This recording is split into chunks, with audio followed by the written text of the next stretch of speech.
Hello, our colleagues and friends. It's Isabella here in studio, welcoming you from New York City, which is super awesome, but with the background with a lot of sun, maybe not in the moment. But we are having great opportunity here to discuss really hot topic, something that Shay and Arvin cannot wait to share more about, which is business operating models that we have to really depict and make sure that we're doing the right ones, right? I have also Dr. Future State joining me from Dublin, Ireland, which I'm assuming is not as hot as it is here in New York at the moment. And we also have a guardian of Dream Space joining us from Berlin, Germany. Gentlemen, how are you today? I'm doing fantastic, Isabella. And would you believe, for a change, we've got fantastic blue skies and pushing on 25 degrees, which is very hot in Ireland. And tomorrow it's actually going to be hotter. Not New York hotter, but you're actually in my favorite city outside of Ireland, Isabella. I used to spend a lot of time there and I love it. And I was there literally not long before COVID, and I look forward to getting back again. Wonderful. I mean, New York is definitely changing, and I wanted just to highlight some of the things here that I'm seeing. Obviously, beside having the mask in hotels and restaurants, new thing is also to have a proof of your vaccination in order to be admitted to restaurants and also partake and be the guests in hotels and other venues, which also proves how serious they're taking everything that happened last year in New York, but also issues related to obviously Delta virus that now it's going around and how it's affecting people and businesses. So again, we need to continue to be team players and continue to support people in a way with our own actions and responsibility. Right thing to do by leaders, right? Absolutely.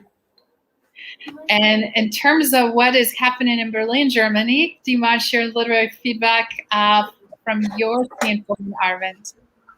Yeah, hi. Yeah, my son is a little bit screaming. Yeah, typical what's happening in families. And I think surprisingly, I'm hearing a lot of region they got hotter, but somehow in the last days it became we can feel that winter is reaching here and it got colder and heavy rains and cold. Other than that, in terms of restrictions and things, look like.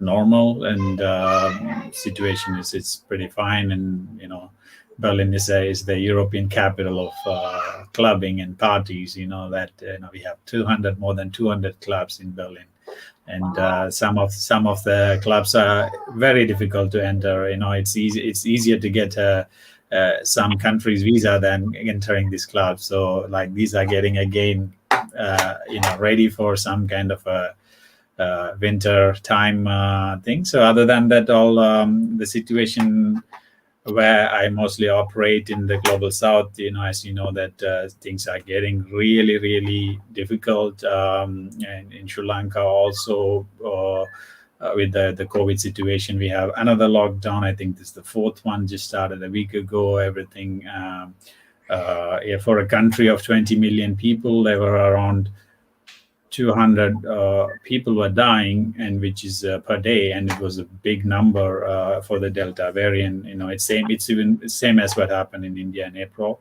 and the whole region is also getting a little bit destabilized because of the Afghan situation. We work a lot on the peace building and reconciliation, and we were able to evacuate some people. Part of our, Sri Lanka Unites is one of our partner with whom we do all the peace building work, and they kind of evacuated some people to Sri Lanka from Afghan. So I think every country in the region is helping as much as possible. But this is my updates. Thank you so much, Arvind. And again, we guys had a chance to hear a little bit what's going on in Germany, Berlin, and how is also everything impacting other parts of Europe. Shay, you can definitely depict in a second a little bit more on that. We're having great colleagues and friends joining us here in saying hello. Sarika, thank you so much. Great to hear you. She's also joining us from India. Please let us know how is everything right now in India at the moment. We have also a great friend here that is joining us from Dubai. Kim, absolutely great to have you. Please double check everybody's profile specifically as we're going and calling names out. Reason why, again, exceptional people, opportunity to learn, and also to be supported. If you're looking for a job and international scope, Kim is your person. First, having Veronica here. Veronica, it's such a great to see you.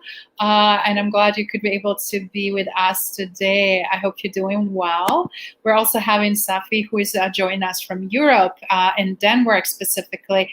And things are a little bit better in Denmark. So please let us know, Safi, how's everything going on as we're giving a little bit of reports around the world, not in typical traditional news, but more from our own standpoints and challenges and things that we're seeing, right? And experiencing firsthand. And then we're also having also a great friend that is joining us here. Thank you so much, Abdul Gadar, with your share and opportunity to be here. We also have Vipin with us. Hi, Vipin. Definitely someone that you guys should be connecting with. And it's very important to, again, check people's profiles and say hello. We're having Abdulaziz also with us and others. So as we're progressing, please don't hesitate to share your questions and anything you may have. So now back to you, Shay, in terms of Delta variant and obviously everything that is happening, how is in business impacted in Dublin and Ireland right now at the moment? Well, the country is slowly opening back up, and we have a very high uptake on vaccine. I think it's we're probably second in Europe, and we're in the top 5 in the world. And the model is actually being applauded across the world at the moment. And but it's like businesses are still being very cautious. I was actually in with a client today, and I'm fully vaccinated, and there's still a lot of restrictions in place. But we can go in, if we're in an office building, we wear masks when we leave our seat. When we're in an office, we're in a meeting room, we don't have to wear it. But once we get up and move around, but the businesses, the operations, they're still very quiet. A lot of people are still doing remote. But in terms of as a country, like our cases are rising, but we're still waiting for that to transpire into hospital admittance, ICUs, and mortality. So far, it's in control. But as the weather changes and it gets naturally colder, this will be the key that we need to be mindful of. And especially the peak in Ireland is after Christmas. January, February is our peak flu season. So to me especially, that's where we'll really get the value of how the vaccines are working. So it'll be the big test point, and we'll have more controls about how people enter the country. Last year it was terrible. We didn't have any controls, no PCR testing before people traveled. So like it just, the floodgates opened at Christmas last year. So now we have much better control. So I'm hoping for better results and with the vaccine. So we'll see. We're all quite positive over here at the moment.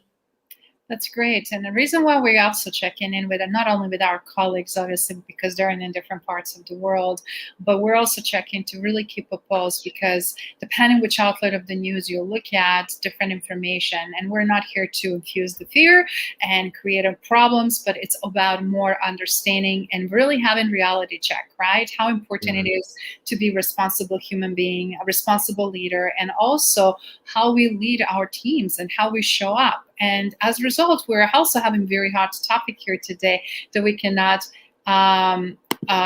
also share, which is operating models. Right now, with everything that is going on, still with excessive virtualization, still with a lot of change and transformation and opportunities to innovate, a lot of companies are really looking how they can adjust their operating business models. And with that in mind, I cannot wait for you, Shay, to start this conversation, because obviously you adjusted a lot of operating models with your clients. We're looking here on Matrix Advisory Group and so hybrid models, right, that will exponentially improve things, but simplify it, which I'm sure Arvind will have a lot to say about that as well. So please walk us through some of the things you adjust with your clients and you're recommending at the moment. Yeah, well, first I want to say something, Isabella, about operating models. And it all obviously lands in with your vision and your strategy as well. But what I'm teaching in strategy and operating models today has not changed in the last 10 years. So the only thing now is that companies are realizing the importance of the different phases of an operating model. And I always talk about, like, if we start just at a macro level first, Isabella, like I always talk about strategy, the vision and the strategy, right? That's number one. Then we talk the planning. We do a planning exercise, and then we go into execution. So I always talk about the 3 steps. But here's the thing. Then, and Arvind, we were just talking about this on another conversation about that word feedback, right? Yes. It becomes iterative. So when you first build something, especially if you're at a greenfield, you can only put down what you think. It's a calculated guess, right, of what you think you should do. But then when you go into doing the do, it's about iterating often. And again, to an earlier conversation, it's about measuring often, right? So when you think you build your plan and you've got your first milestone, maybe it could be 30 days or 90 days, right? Then you start going, well, after 30 days, did I meet my commitments? And if I didn't, what worked well, what didn't? What do I need to change next period? And even if you're starting, you could do that much more frequently. You could do it every week, depending on what it is. But over time, as you get more confidence, then you can push back on the frequency of measurement once you get stability and security. But here's the thing. The big thing for me, Isabella, is this iterative cycle. Because once you do a really good strategy session once, and then the planning and execution to follow, everything, like companies do this strategy event once a year towards the end of the year, and then they do it next year and next year. For me, if you do it right once, you don't need to do it again as big as the first year. Only if when you've saturated a marketplace and you need to innovate is when you have to really do another big session. But for me, it's all about iterate often, right?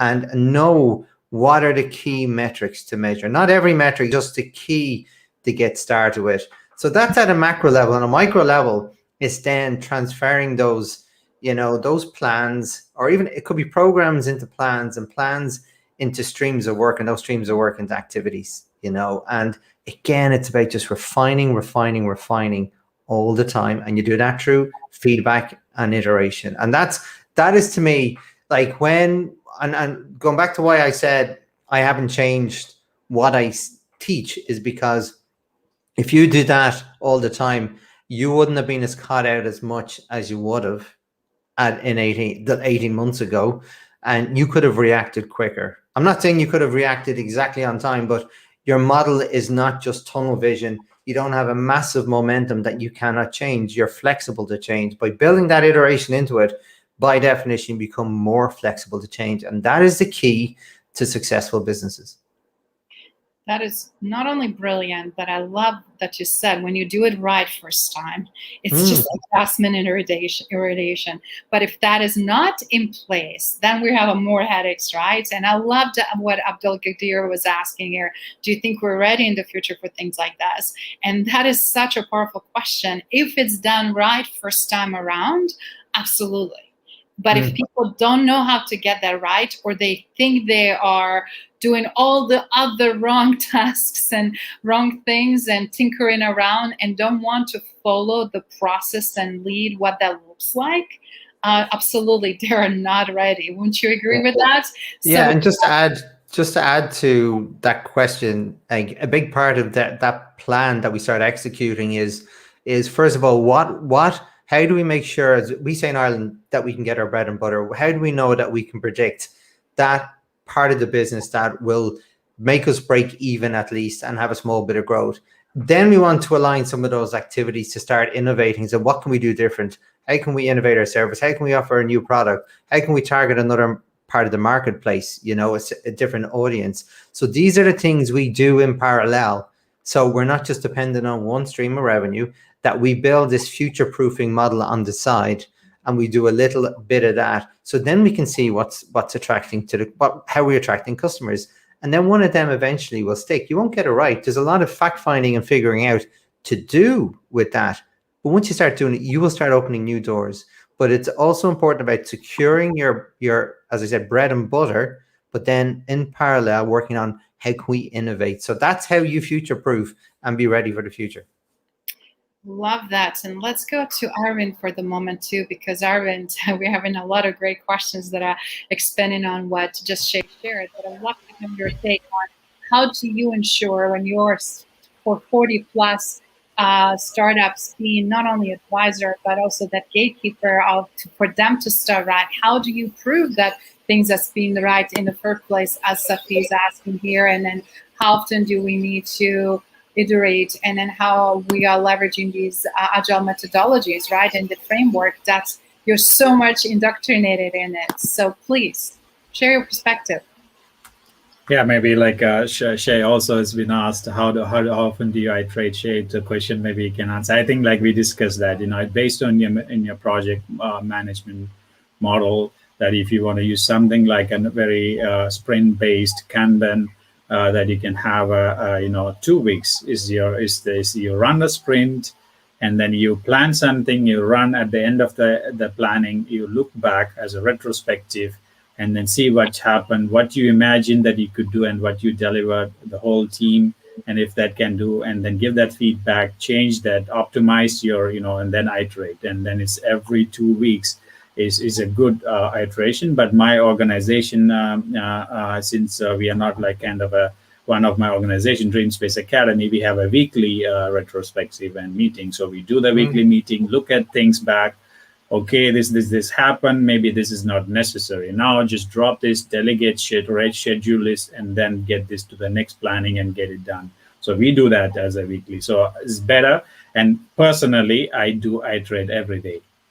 I have a planning session as a small 10 minutes time box in my calendar. At the end of the day, I look at it, the daily data, what I did, if that was something that I planned, was I able to do it?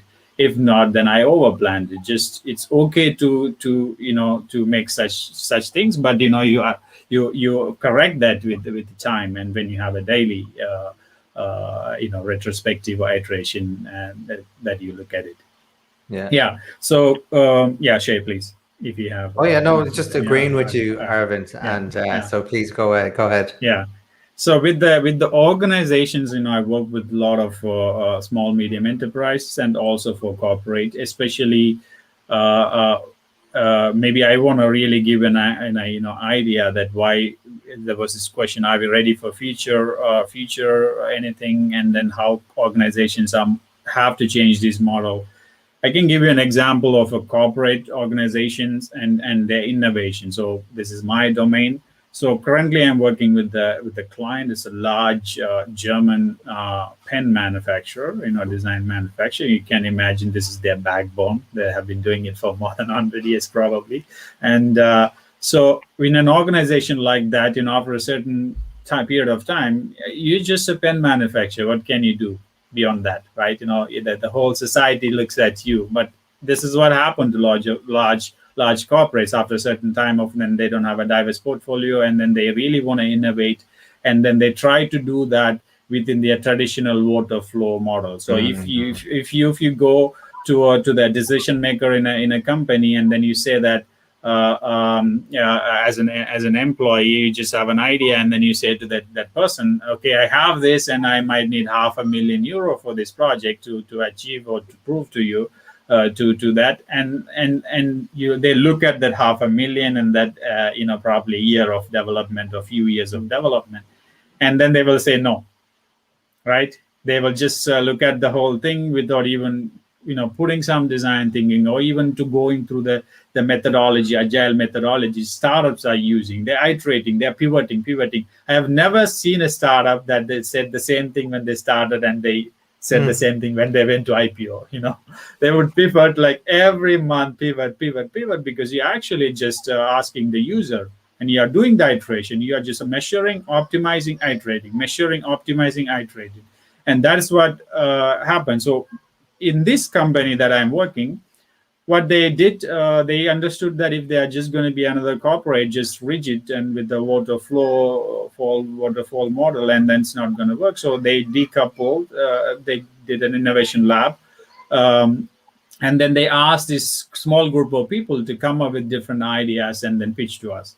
Yeah, and the best thing that I've seen in this organization, most of the time these small innovation teams, they don't have all the resources that they need to even develop a proof of concept or a demonstrator of their idea, because it's usually, if it's, I mean, working in mostly in hard tech, and you need to design, develop, manufacture, something like that. And what this parent organization kind of allocated a risk buffer to them. So in that money, they can actually develop something, without asking the parent organization for permission, whether that would make a sense. So it's a small amount of the large fund they could actually unlock.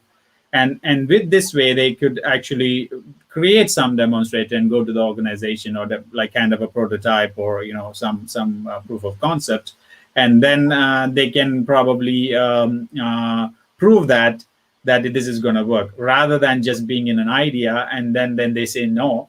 They kind of created a smaller versions of these development process as a corporate. So that is how, like, corporates and the corporate innovation labs are trying to work. Still, they are attached strongly to the to their corporate parent company. They have to be decoupled. But in terms of startups, this is a day-to-day bread for them. They live with this agility, and they have to. There's no way that they can be just planning something for next 10 years or something like that. Everything has to be agile.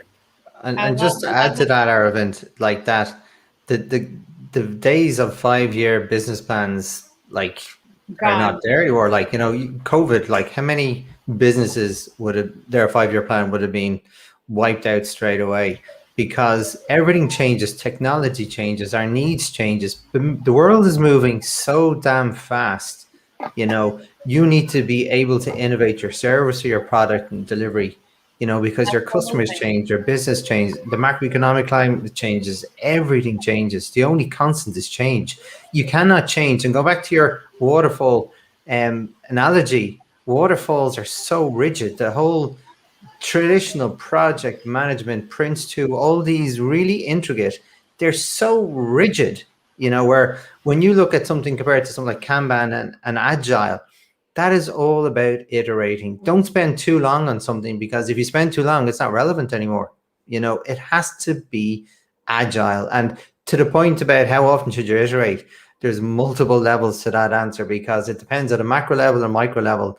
Like if I look at a sales process, just to give you an example, and I want to get 20 sales in a month. So my target for the year is whatever, 240, right? I want to get 20 sales. The first month, I'm going to say, these are the things I think I need to do to get that sale, right? And then on a weekly basis, you're going to say, well, what worked well this week? What didn't? What do we need to do differently? What do we do more of the same? What do we do less of? What do we need to do differently? And every week, you're getting closer and closer. And I call it close the gap. The strategy planning, that you keep iterating until you have a set of activities that are going to get you those 20 results.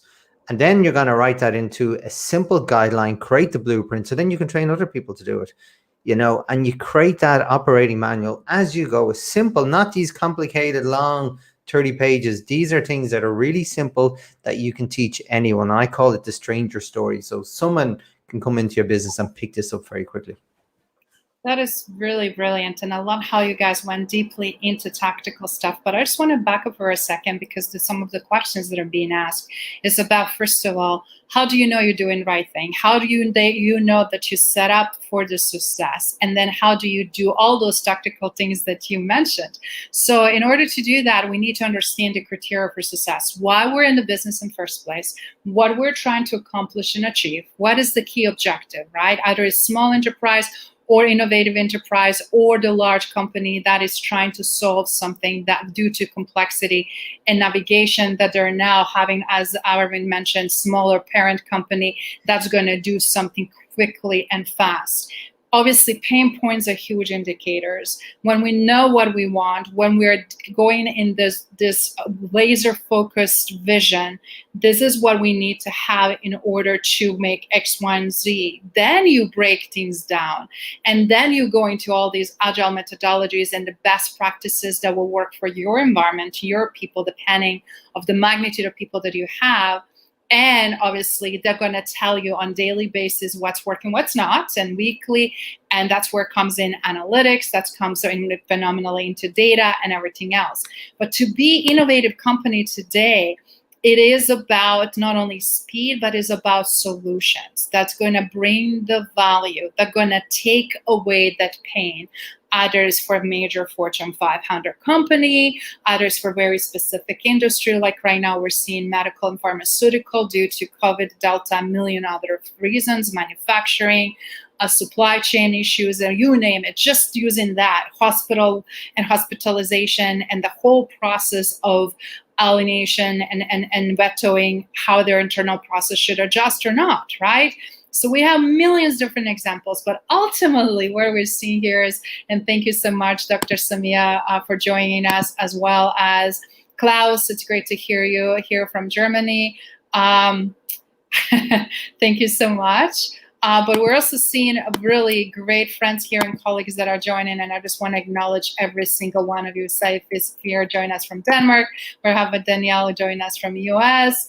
Abu Bakir, who has been asking phenomenal questions, and he's joining us from Middle East, and many other colleagues and friends. And so keep bringing your questions back. But ultimately, what I want to say, innovation is happening where we are really looking at simple solution that are going to dial in and take those companies to the next level. And with that in mind, we have Arvind here with his expertise in startup, because those startups are augmenting pains from major corporations and getting things faster.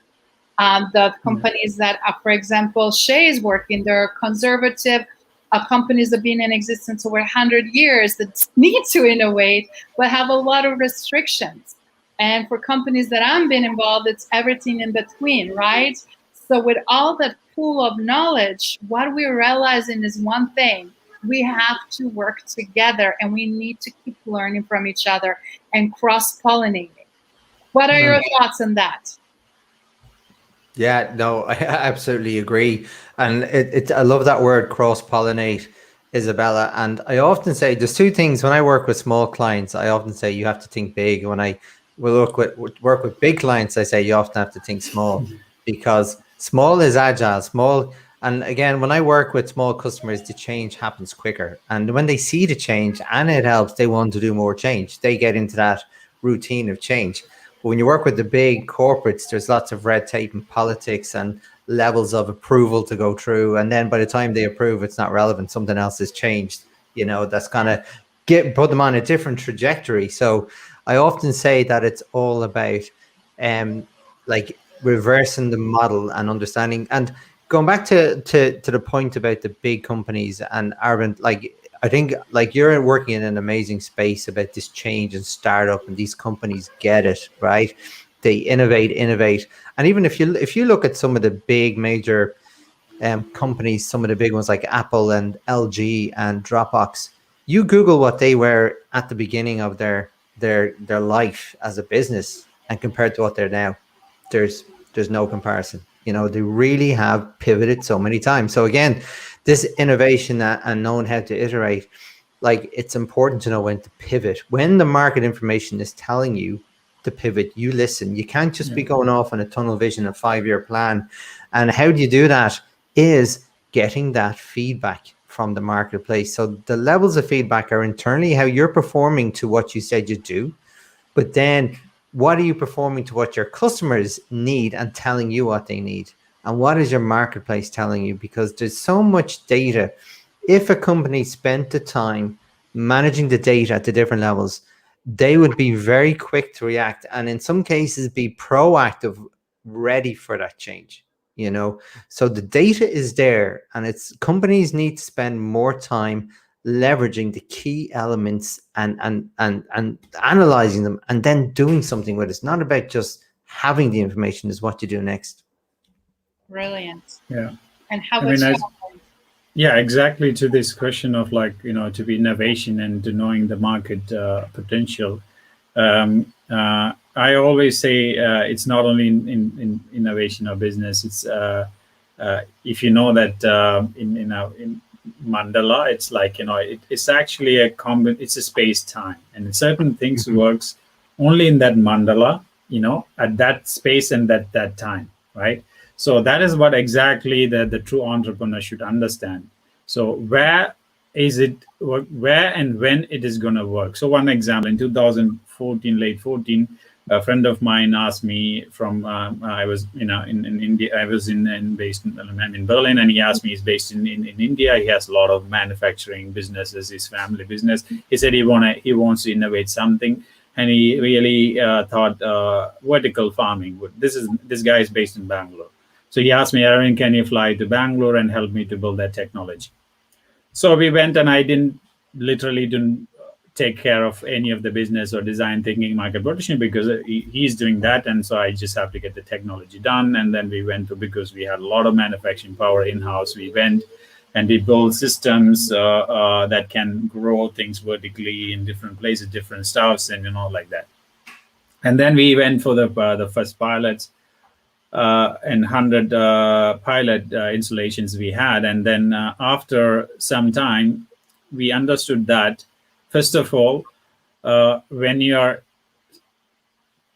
innovation as an innovation, if you're asking people, even you apply design thinking, you ask people, would you use it, if they have not seen, or that technology or the innovation did never exist, and they really don't know what they're answering. If Steve Jobs went to each and every people, asked, do you need Apple, iPhone, or people would have said no, or yes, or some wrong information.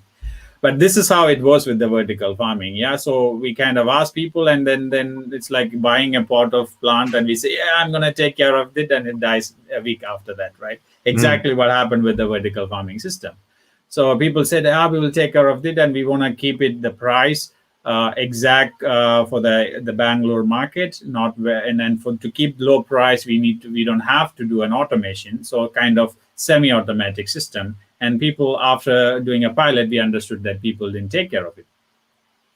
And then after, if we say that, okay, we can build a full automatic system, and so that it takes care of itself, the cost that it takes to do that full automated system, for that, you can hire 2 people in Bangalore as a servant full time, So, and at the same time, the big backbone of the country was 60% backbone of the country was agriculture. So you can never hit that price of a low cost vegetable and have sunlight throughout the year and so on.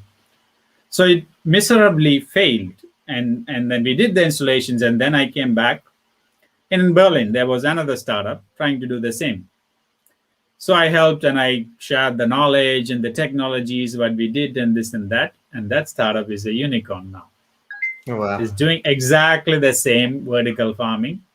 The last investment round was 300 million euros, I think. And it's been expanded to 10 countries, mostly in global north, including Japan and Canada, in extreme conditions where they don't have vegetation. But it worked out exactly in the right place in the right time. It didn't, I wouldn't say that it also works very well in this Berlin setting, but it worked in other places. But being a company here, they could apply that and take their thing where it is needed. So that is it's innovation. Innovation is not because we know about some fancy technology and we want to use it, but it does not solve the problem. Then it's not basically an innovation, right? Innovations can be in different places. It can be a process innovation. It can be a product innovation. It can be business innovation. One recent example, we are talking about so bad economic crisis around the world. Just a few weeks ago, a Berlin-based startup raised 1 billion euro. It's the biggest number. It's an investment, not even a valuation. 1 billion euro they raised. And it's the biggest ever for a Berlin-based startup in a Series B. And what they basically do, maybe, I don't know, it would work in other parts of the world, or, the thing is they allow people to rent out any electronics devices. Yeah, you don't have to buy a computer, you don't have to buy your VR glasses, you can rent it out. And I think this works out very well now, because nationally Germany is pushing a lot on the green parties and the green policies, and European Union itself put a lot of laws and regulation to avoid and reduce complete electronic waste. And now in a European regulation that people cannot sell separate power adapters, because we have a lot of these power adapters at our home. It's a waste of electronics. So they said that's how the Apple also said that you don't get your charger, because it's getting a law here. And they also said that all these appliances have to be repairable, not just like fixed things. And so these laws and policies are happening here, and it's the right market. And then really, blew up, and they got that, 1 billion euro in investment just during this time. So it's innovation is about, it's about solving a problem. They didn't do any crazy. It's just the process innovation. That's it. There's no tech product innovation. There's no business innovation in terms of this company, the startup that did. It's just the process, I would say, that how they build this subscription model and things like that. Yeah. And it looks like actually what innovation today is: breaking down those complex issues and simplifying, understanding those complexities, because sometimes things get overcomplicated with no reason, right? And then giving the opportunity and chance to solve it in a meaningful way. And why smaller team or organization that have that mindset that is only focused on that problem can move the needle much faster, because they're not doing 300 other things, right? We're also having issues here because we're looking at too many things at once and diluting the value, diluting the priorities. And with that in mind, I'm seeing here what is being shared from Aberdeen. If you guys haven't had a chance to check her profile, please go ahead and do so. A lot of valuable was shared, and you're spot on. People sometimes do not know what exactly that final product or final service will look like, but they know what they wanted to have taken away from their pain points. And when we solve those pain points, guess what? We succeed. Now look at what Amazon did over the years and how they changed so many times and where they're at today as a result of it, right? There's so much confusion between creativity and innovation. What is your perception? I think that's a fantastic answer. I will let Shay and Arvind to answer, but I will tell you from my perspective, it's a lot of creative people that are out there that just have a good, really sense of something that could be better or be better and be more useful. We see even, let's just use it, vacuum cleaner. Look at how many vacuum cleaners became over the years used and utilized in different size, different weight, different power. But ultimately, we're always looking for something that is going to be more convenient, right? And we're now having the robotic ones that we don't even have to push, that we just need to program properly and will clean the house on their own. So creativity comes also with beautiful visuals. Creativity comes with beautiful solutions, right? But innovation without creativity, or innovation, or vice versa, creativity without innovation will not be the same, because innovative solution now, how the robotics is applied, how that is integrated in that amazing visual design or look and feel through that creative desire to offer something different and new. So a lot of people are actually also, that I found in my sphere, that are very creative, also phenomenal innovators, because they look the same coin from both sides. And they know that they cannot just make something very pretty and something that's going to just be pie in the sky, but how now this looks like and it's tangible.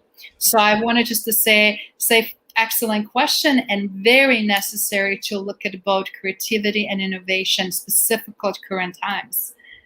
Shay, what's your take?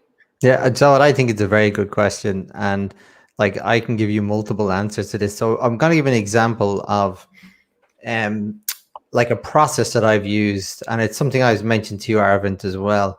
But how do you close the gap? Like creativity is traditionally blue skies thinking, right? And then like the innovation is, how do you innovate your process and your service to achieve something? Is it possible? Is it feasible, right? But I've worked with some fantastic, and I'm grateful to work with some amazing minds and amazing processes, amazing methodologies over the years. I don't pretend to be an expert in them all, but to know that they're there is immense. And one of them is a thing called Triz. It was developed by a Russian guy, and I cannot pronounce his name, so I won't even try. But it's the theory of inventive problem solving. So he turned creativity into a structured process. And the results are nothing short of phenomenal. And I'll just give an example. We did a project with Kraft. So I would work with these guys and they would create the innovative or the creative solution, then I would have to implement it. So that's where how we work together. I would design the operating model or the process and systems to implement. So the problem statement we were given by Kraft is they wanted to create an instant cappuccino powdered product. But their problem was they couldn't keep the head of the cappuccino after 30 seconds. It would disintegrate, dissolve, right? So, and they've been working on this process for 2 years. They gave us a chance and we did a project with them. And in the space of a month, we came up with 10 different ways they could do that.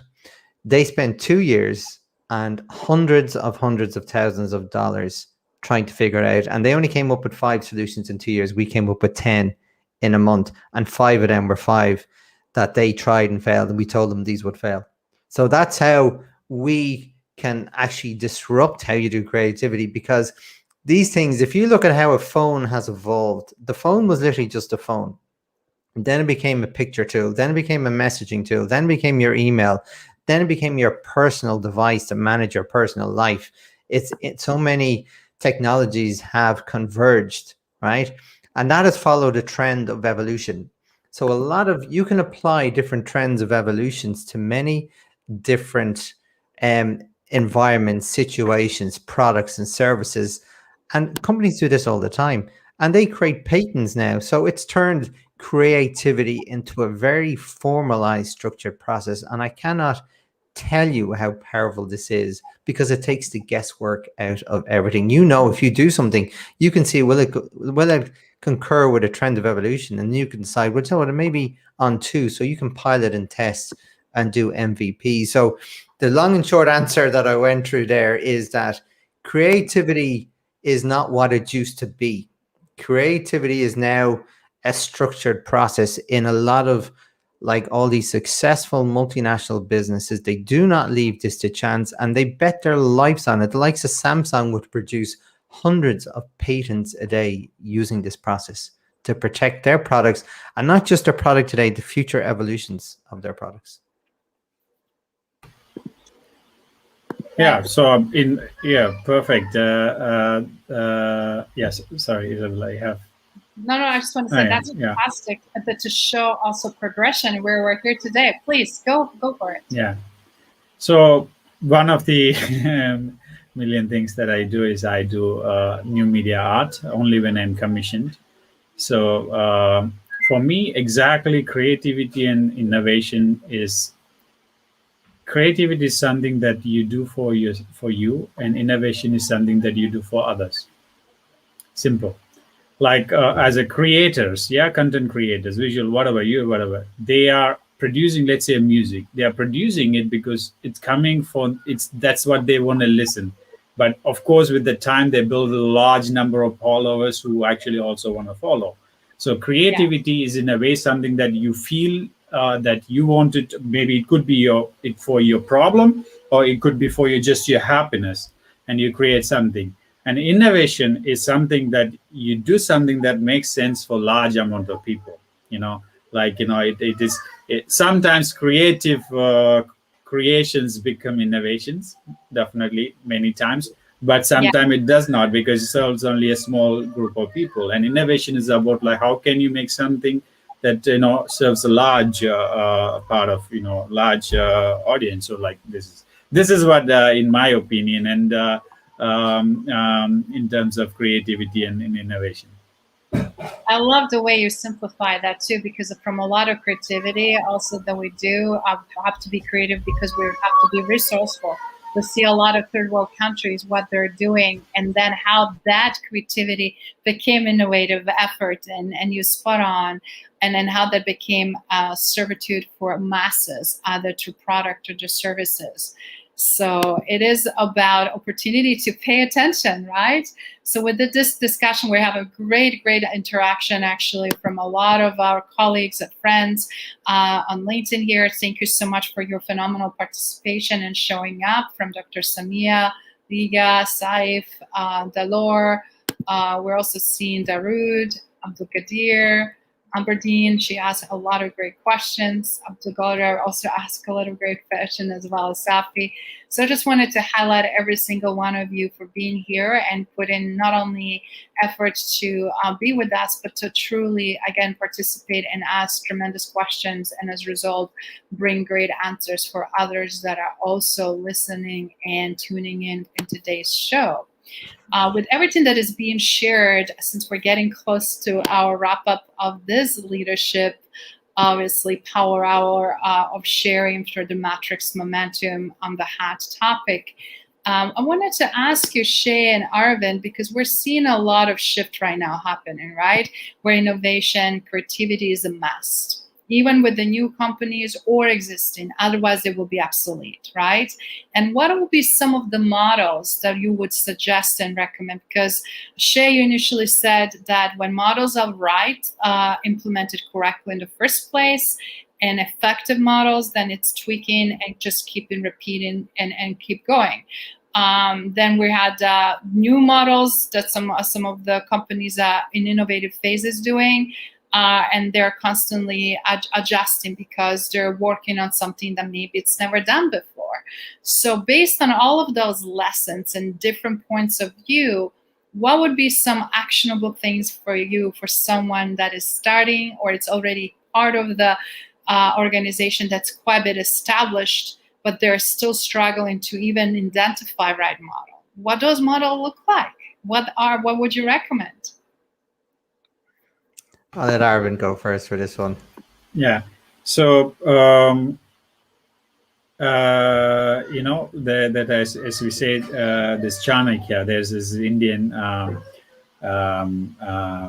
philosopher, teacher who existed 2,500 years ago. He was the teacher of King Ashoka, who took Buddhism from India to other parts of the world.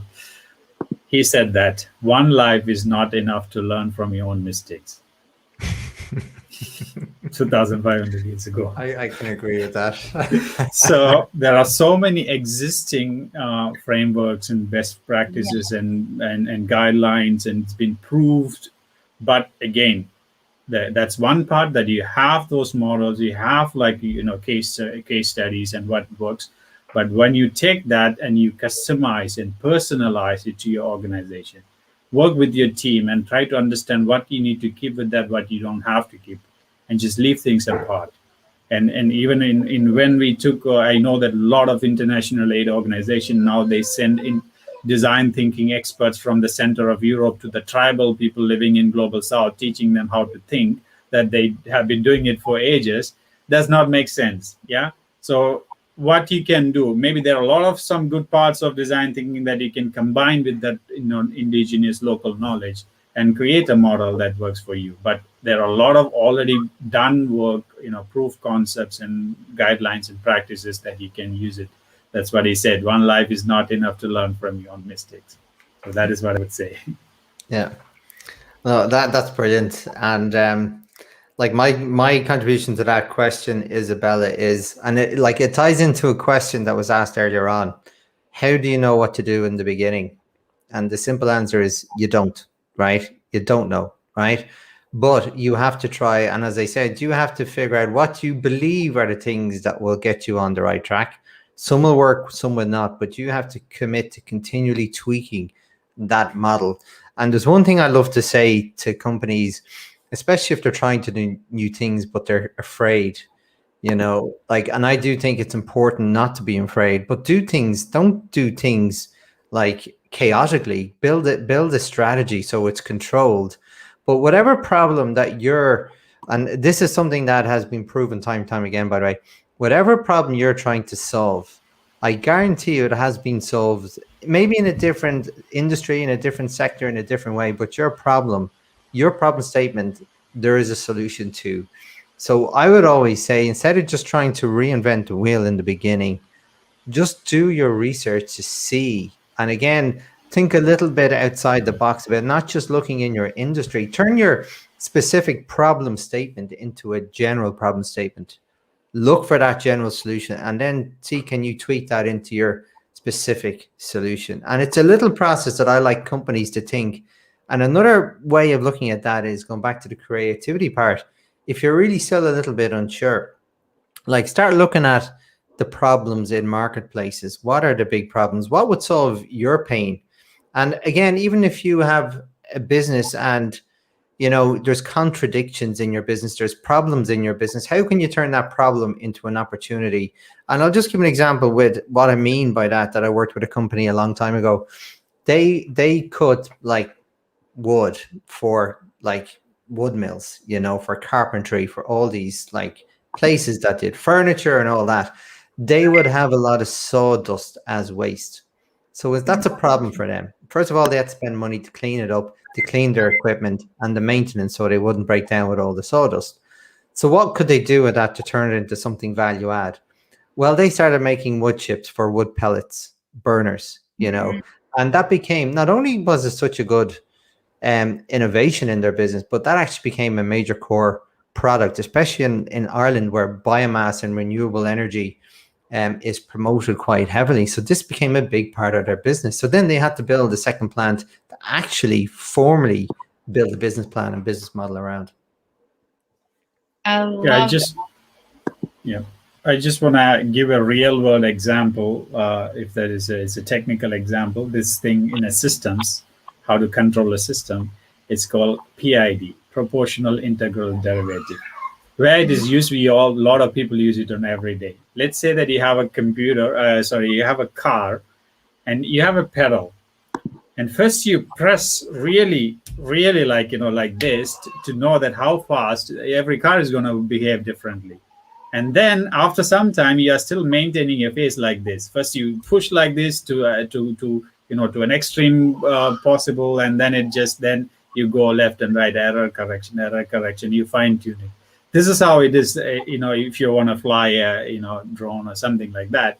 So you make first one decision, as Saif mentioned, that you make a decision, and then you really see how far it's going, and then it starts slowly adding, and then it'll go like this, and go like this, and it go like this, it go like this, like that. It's exactly that how new organizations or organization, they have struggled to find something. You just shoot back and forth and to settle in somewhere that's suitable for you.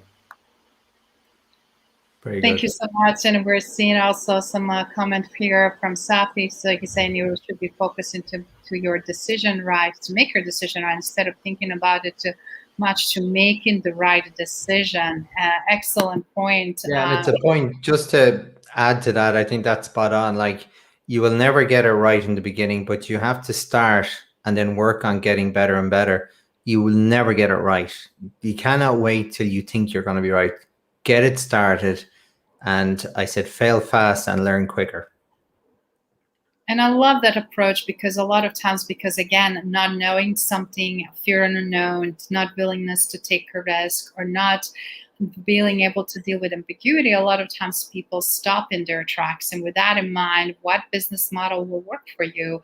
It is the model, obviously, that depending upon how much innovative you are, how much agile you are, depending also what already been trying to do in the past, what worked. And then again, not need to reinvent the wheel if it's working well.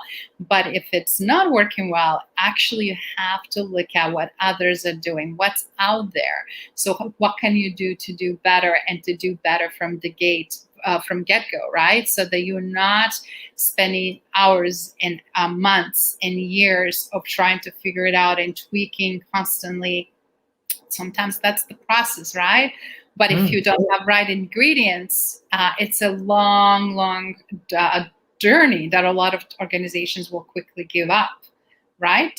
So we have a chance to have a little bit leg up on that, right? We don't have to do it all the hard way, but also it's about what? Consistency, right? Be consistent in things that make sense, that are working, and they're going to get you where you need to go.